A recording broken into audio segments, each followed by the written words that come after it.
اللعبة دي أنا شايفها أكتر هي تنفع للتجسس أكتر من أي حاجة تانية.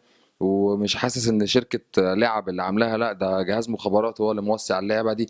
إنه يعني مستحيل يعني شركة في أسبوعين كسبت 8 مليار ونص. ده إيه بقى الإعلانات اللي نزلت على اللعبة؟ ولا أنتوا بتشتغلونا ولا أنتوا عايزين مننا إيه؟ وفي حاجة تانية، يعني اليهود خبثة وأذكياء قوي. فاليهود يعني لو جينا ركزنا في كلمة بوكيمون، لو جينا قلبناها هتلاقيها بوكيمون، تبقى بوكيمون يبقى نوم، بوكي يبقى يكوب، يبقى يكوب، مون يكوب. يعني مون يكوب لو شلنا مثلا اول ثلاث حروف هتبقى يكوب. طبعا انتوا عارفين يعني ايه يكوب. يعني مون يكوب لو شلنا اول ثلاث حروف هتبقى يكوب، لو حطينا مكانهم بلة هتبقى بلة يكوب.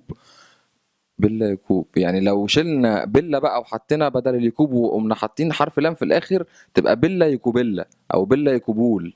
او طب نرجع تاني للبوكيمون، يبقى اخرها مون، يبقى مون بكيبولا.